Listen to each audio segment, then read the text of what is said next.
the way that the public interacts with elected officials has changed over time. There seems to be, and I think a lot of people listening here would agree, there just seems to be this undercurrent of frustration and anger in systems, and whether that's in the educational or faith systems or government, it's just pervasive. There is something to me about the potential of AI for climate change, for, we're talking about deep fakes. It also has the ability for actually being the way that you determine whether information is real or not. To me, it's augmenting the collective human intelligence in a way that we've never been able to do before. And if we can harness that, the things that we screwed up along the way in the world and the climate and famine and things that are going to continue to contribute to strife, I think can really be addressed through this. That is exceptionally exciting.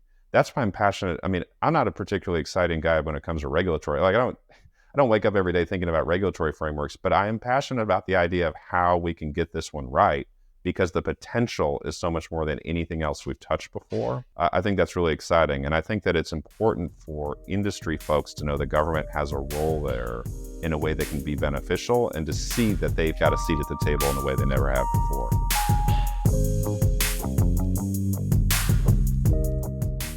Hi, I'm Boaz, founder and CEO of Simply Augmented, and I'm excited that you are tuning in to Shift AI, a show that explores what it takes to thrive and adapt to the changing workplace in the digital age of remote work and AI.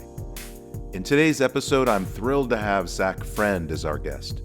Zach is currently a Santa Cruz County Supervisor, representing constituents in Silicon Valley and a voice advocating for responsible AI regulation.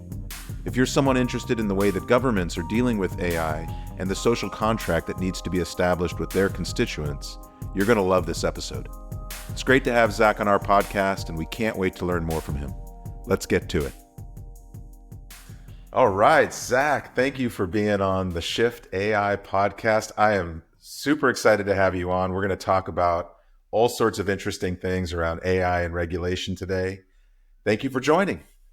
I'm really excited to be on. I admire a lot of the stuff that you've done, been able to accomplish, and I'm excited to have this conversation with you today. Great. Well, you know that I always like to start with everyone's accomplishments, and you have many.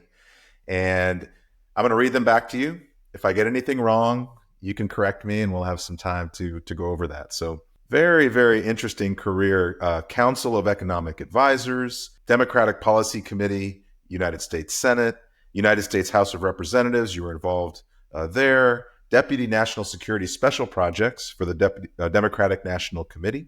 Press Secretary for Obama for America. Santa Cruz Policy Press Information Officer, Crime Analyst, City of Santa Cruz. So you have this kind of local and federal experience. National Media Surrogate for Biden for President. And then Santa Cruz County Supervisor, County of Santa Cruz, which is dear to my heart. I've spent some time at the University of California, Santa Cruz. We met recently at an event where we were both there speaking. And so really, really amazing background. And it's perfect because today we're going to talk a lot about AI regulation. And you've done a lot of work with the president and the White House around AI regulation. So before we jump into it, did I get it close? Most of that stuff right? Yeah, it makes me sound interesting. It also makes me sound like I can't hold a job. So for longer than a short period of time. But no, that's exactly right. I've been very fortunate to have a lot of, in particular on the public side, a lot of experiences. Before we get into that, though, I always like to kind of put a human element to this. Where did you grow up? And, what was your first job where you actually got paid? What part of the country did you grow up in? I grew up in San Diego, California. My very first job was actually, I went door to door trying to allow people to let me mow their lawns and pull their weeds. And I got to say that I was probably 9 or 10 years old at the time. People were willing to take me up on it because I just underpriced what my lawn mowing skill set was. I had a lot of the childhood jobs. I delivered newspapers and but my first job sort of in the real world was I actually delivered cars for Toyota.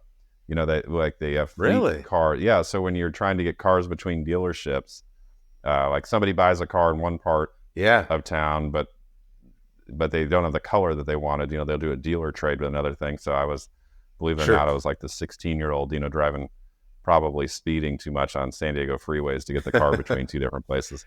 What does your parents do for a living down in San Diego? Is that where both your parents had their careers? Yes, they are now both retired. In fact, my father just recently retired. Both of them were in the medical field forever. I mean, my father was a physician. My mom was a nurse. My mom also ran my dad's medical practice.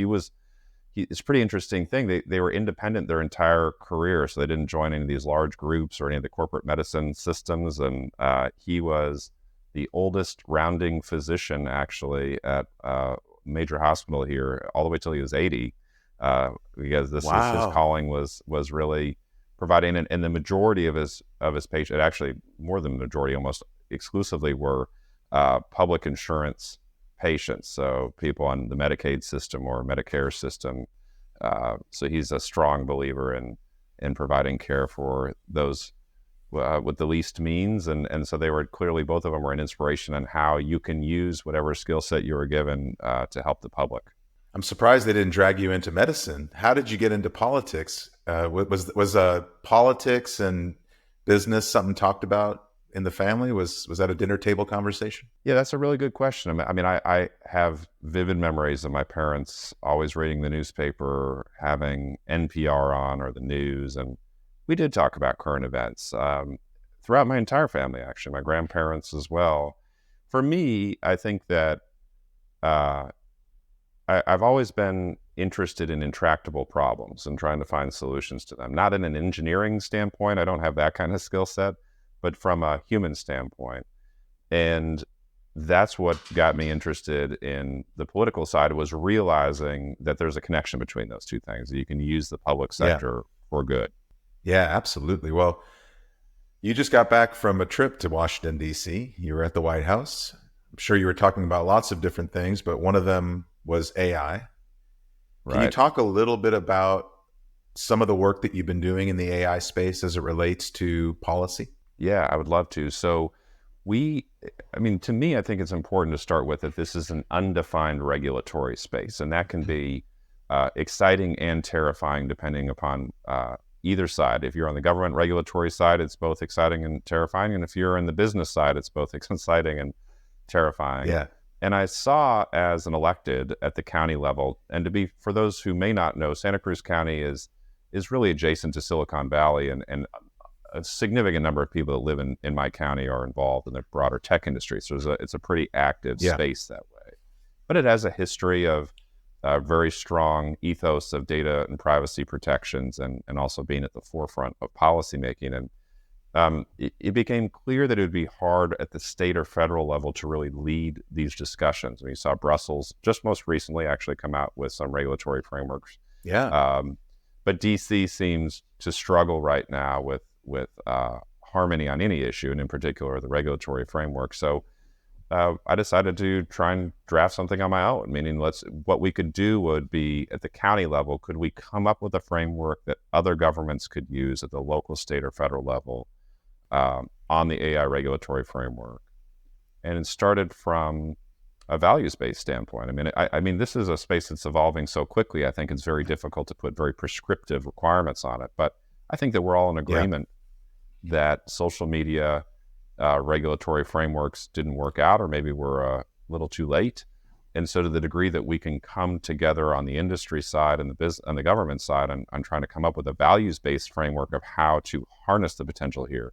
And so that's how I got started with it. Because I have longstanding relationships, been very fortunate that way on the federal side, in particular with this administration. We were able to share what we're doing with the administration, and I work on some other national ways to do that. And here we are. I mean, I think that we're moving forward toward a regulatory framework that actually benefits both the country as a whole and doesn't stifle innovation, which is very important. It's such a good time to be talking about it. Obviously, the executive order happened this summer. The AI Act looks like it's going to get done before the end of the year in the EU. Maybe talk a little bit about, at the local level, what you've been thinking about, what's in place. When we met in Santa Cruz, there was a lot of interest in that area. Sold out show, and we were speaking, and people really care about this and they want to know about it.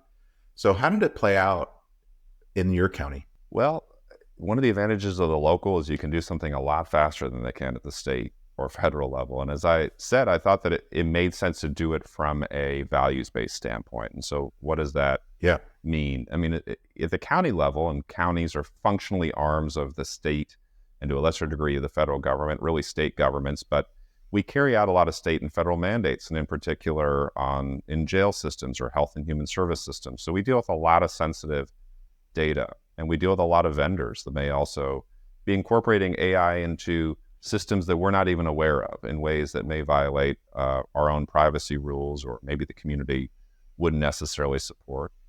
But we also see it as it's very hard to hire talent right now. It's very expensive. Not just from a talent standpoint, but we live in one of the most expensive places in the country, so recruiting is very hard. And so maybe AI tools could also significantly improve outputs and customer service. So I started from the standpoint of this technology, and we're using it very broadly. I mean, AI has a lot of applications, as you know. Sure. But the general sense is that it's here to stay. This isn't a flash in the pan advancement as some previous technologies maybe were. This is actually transformational. How do we harness it? How do we also guardrail it? That was just the 10,000 foot view. And what we did that I think was an interesting model is that we joined with industry on a working group. This is one of the advantages of being so close to Silicon Valley, is having these industry leaders. But we got their input. I mean, I think that it's a valid fear of industry that government will, especially when they don't know something, don't have an understanding, they'll overregulate and stifle that innovation. Yeah. My pitch to industry was different. Wouldn't you rather have a seat at the table to help inform us about how the proper ways to regulate this new space? And there's a trust gap there. I mean, it'd be fair, and there's a knowledge gap in government versus industry, but it was interesting also having people in the AI space, the AI startup space, that acknowledge that even they don't know what the what the potential is, right? And we came up with a set of key principles that we're following that became our policy, one of the first in the country, and now a model policy across the country at the county level that deals with a various set of things. I mean, like data privacy and security components. It was important in our community to have informed consent, basically, so when members of the community are engaging with an AI tool, that there's like an opt-out alternative, or just so that they know that it isn't something that's used as a final decision. Boaz, right? I mean, this is really important. It isn't a hiring tool, and although I can see, and I've heard you speak to this, you know, I mean, but at the government level, there's a different standard of hiring that I think is very, that needs to be very transparent and different. Absolutely. That we want to ensure that there's transparencies also associated with it, so that everybody that's using it knows that it's being used. If you're citing it, that it's cited openly, et cetera. But we wanted our employees to use it. This is something that I think is different from a lot of there are governments banning it right now, in particular like the ChatGPT function or Bard or others. We want people to use it. We want people to try it. We want to see how it's going to help. And we've already started to see significant improvements as a result of it from a time perspective. And I think that's very exciting, because we're just in its infancy.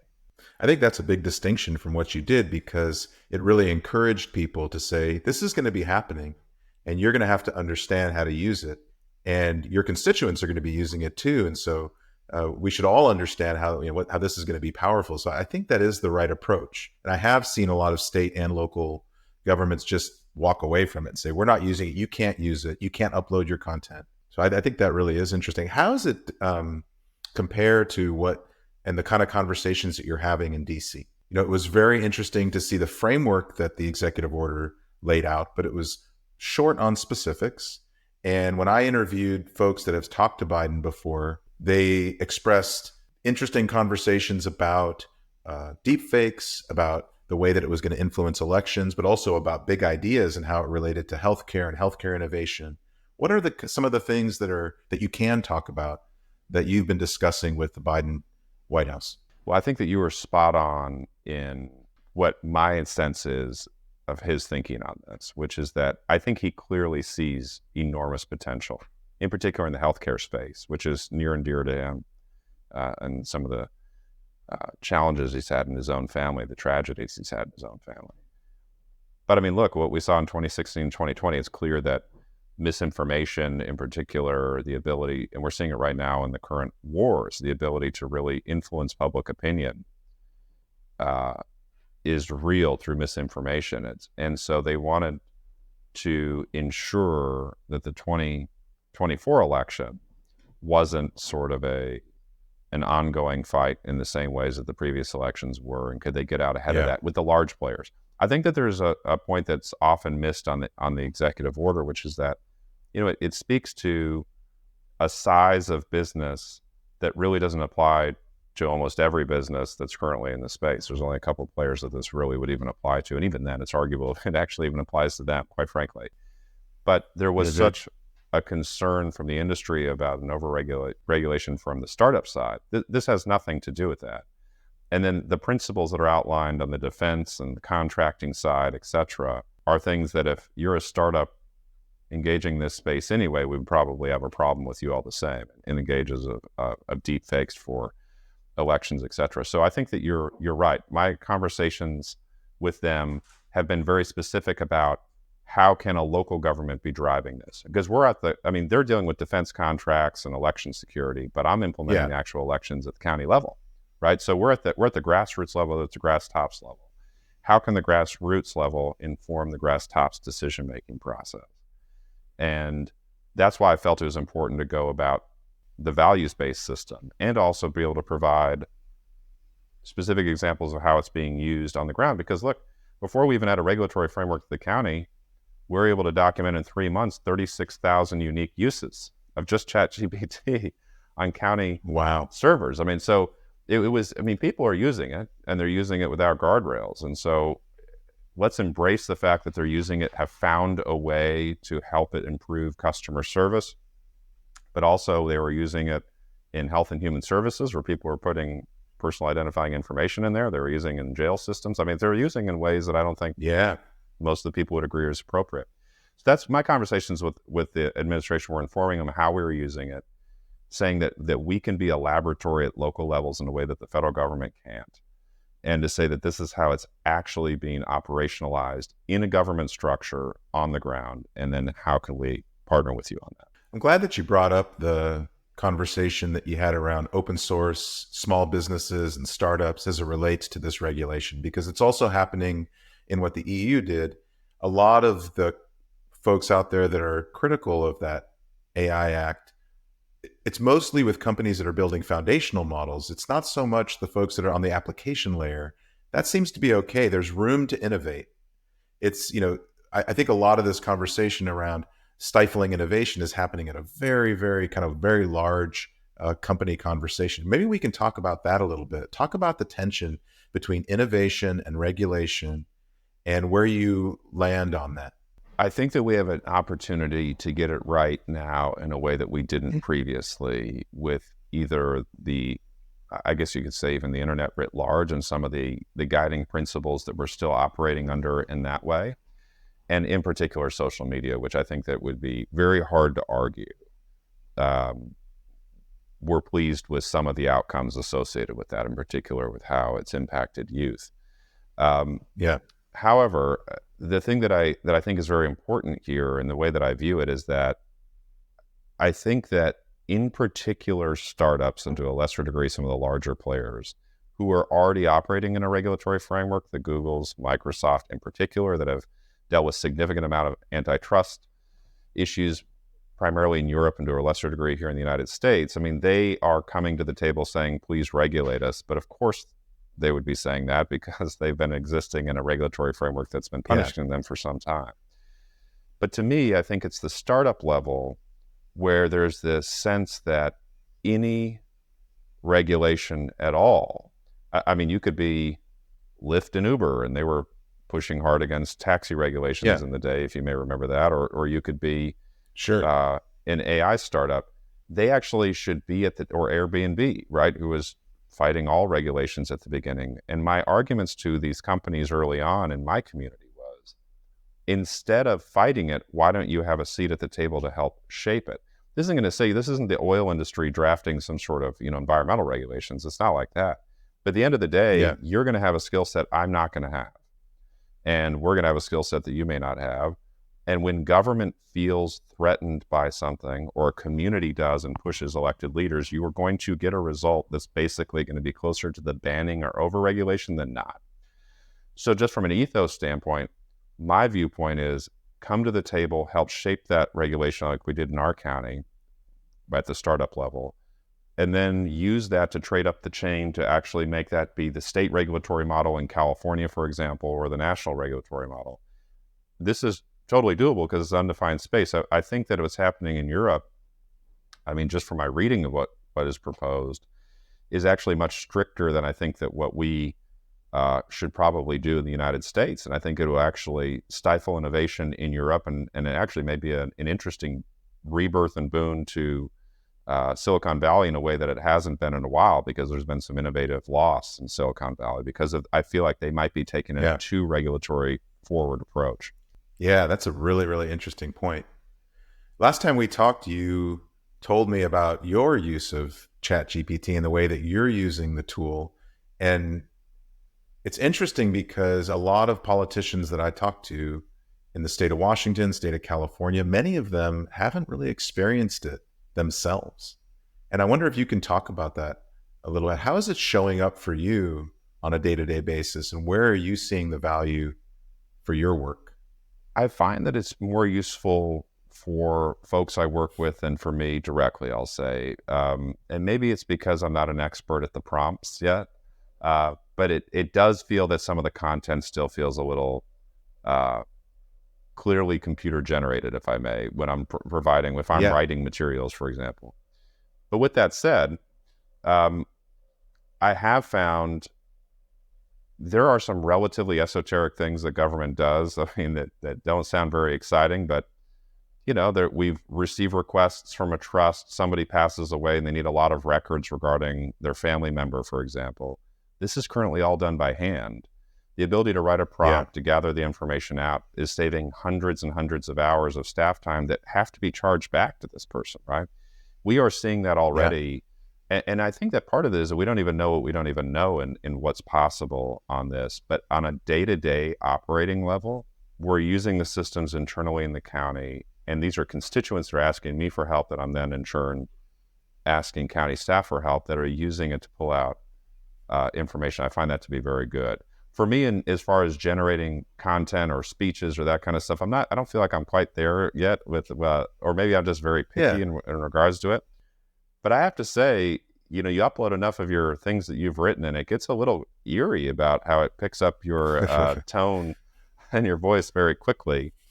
But I think that the most important takeaway here is that I think that this is the way it's going to be. I mean, I have a 9-year-old, and I think that it's going to be incorporated into his education system in the high school level in particular. And so I think we have to understand and accept the fact that this is it. Like, we view things as social media isn't really social media. It's used as a primary source of media for most young folks right now. Yeah. Same too as I think AI is going to be a primary source of both information gathering as well as information output. And we shouldn't differentiate it. It's like we're kind of treating it like it's this unique thing. And in essence, it's just going to be incorporated in society within this next generation very quickly. I think you're right. I think education is going to play a big part in the way that this plays out. I really need to ask you, though, about this election cycle coming up. Since this is our AI show on politics, what happened in Argentina recently and the kind of AI that we saw show up in posters and messaging. You spent a long career working in communications at the White House, Congress. What are you thinking about in terms of this election cycle? It's really the first time that we've had Gen AI in a major US election. What's coming to mind for you? Well, I think that my concern is less on the things that have been already vocalized, the deep fakes, the voices, the video, because I think that society has some sense of inoculation a little bit toward that. I mean, meaning that I think that there's already a distrust, as odd as that sounds, of information coming from those sources. Yeah. I think the bigger concern, and actually I listened to an interview that Sam Altman did, that he actually expressed something similar. And I mean, I'm not quoting him on this, but sort of just paraphrase the generality, is that it has the ability to so micro-target information based on your preferences. That's concerning to me, because as an elected official, I have a general sense of why people vote for me. As a communications person who's worked on many presidential campaigns, we sort of top line healthcare as a message or whatever, and then we have some sub elements that might be interesting to somebody in Johnstown, Pennsylvania, that isn't maybe interesting to somebody in Austin, Texas. In this situation, Yeah. though, and this already exists, this skill, I know what what you specifically are interested in because of how much is already available about you, and can micro target an interest message in a way that is so hyper personal to you and your family that it can influence elections. And it may not necessarily be real, meaning it may not actually necessarily be the position of a candidate per se, but you can create a fake in a way. So it's not about copying my voice from this interview that we're doing right now. I think there's antibodies to that. It's the reception of information that's so hyper personalized. It's like the original Google ads that you would get on Gmail, but I mean, to the nth degree. That, I think, is something that's totally unexplored that actually concerns me in the 2024 election of how that's going to be weaponized. That's really interesting. I haven't thought about that, but personalization is going to be a big thing for consumers, and why wouldn't it show up in elections? So that makes a ton of sense. Another question I have for you is related to the time that you spent in Democratic administrations. Now, you've served in 3 Democratic administrations in the White House, and I wonder about the mentors that you've had along the way. I like to ask this mentorship question, and very few people that come on the show have had the kind of experiences that you've had in politics. Who are the mentors that have shown up for you throughout your career? I read this thing that this is a long time ago, actually. I read this. I was in grad school, and I read this thing about that.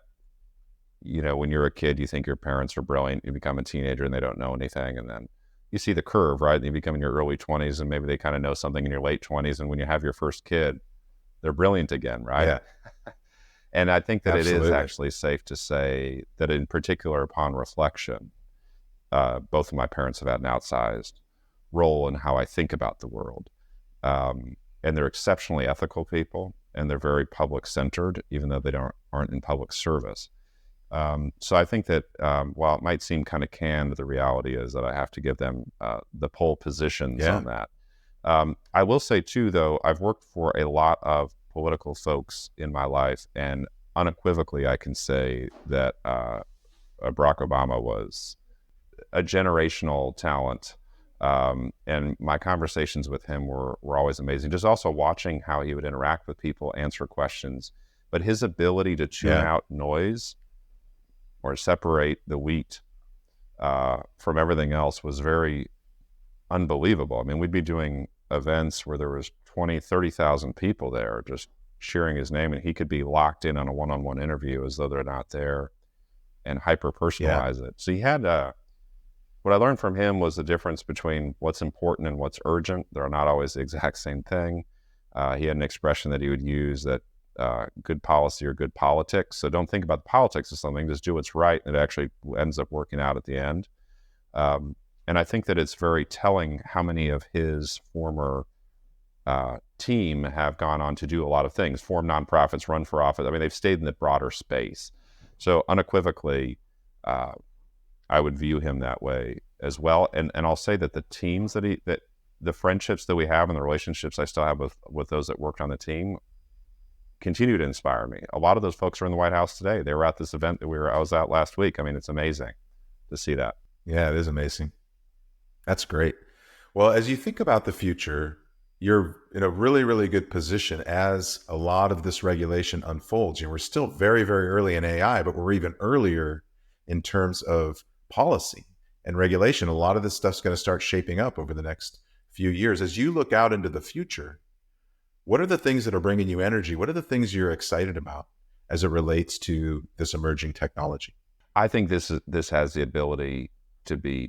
I think we're coming up to a fork in the road, and not to say the Yogi Berra, if you come to a fork, take it, which was his expression. I think that it actually could go either way. I don't have a fear of the doomsday scenarios that are being presented. I think that actually isn't that realistic, but I think the lack of harnessing of the transformational opportunities. So let me tell you, I mean, I'm operating in a space that's very easy to get down on a day-to-day basis. I mean, you get the way that the public interacts with elected officials has changed over time. There seems to be, and I think a lot of people listening here would agree, there just seems to be this undercurrent of frustration and anger in systems, and a lack of trust, and whether that's in the educational or faith systems or government, it's just pervasive.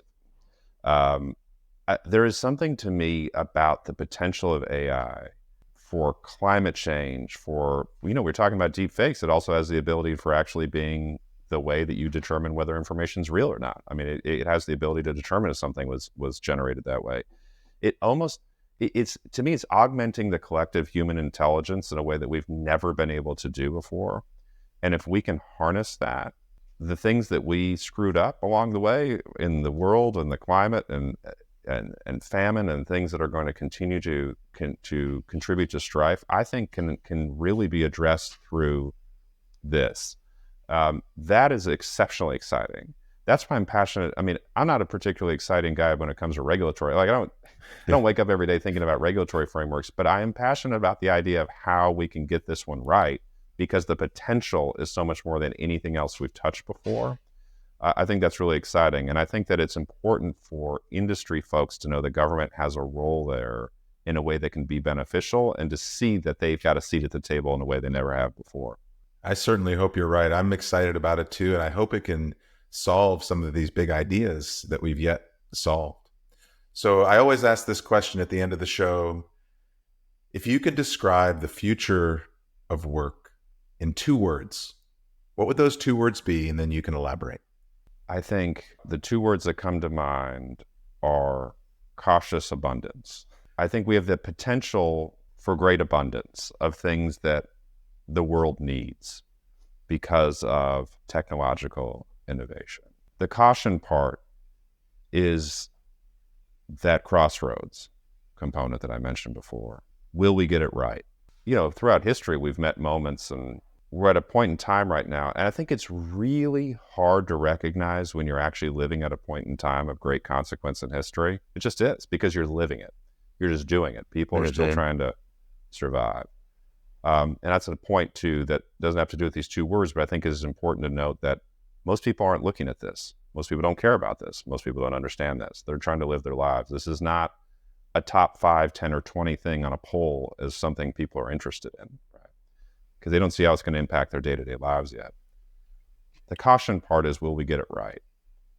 The abundance part is, if we do, a lot of the things that I've dedicated my professional life to, of equity and justice, and making sure in particular the most disadvantaged have a shot, I think this has a way of doing things and solving problems in ways that I could never or individually understand in a collective way. And so I'm very excited about that. My nerve is just, will we get it right? Yeah, I love that. Well, it's clearly in your backyard, we saw drama unfold with Sam Altman and his board, and a lot of that tension was around acceleration and safety.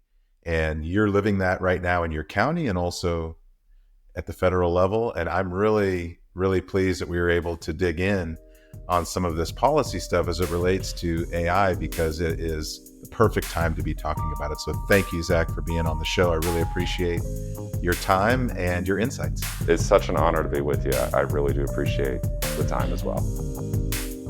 That's a wrap. Thanks for tuning in. Such a pleasure to have Zach as our guest on today's episode.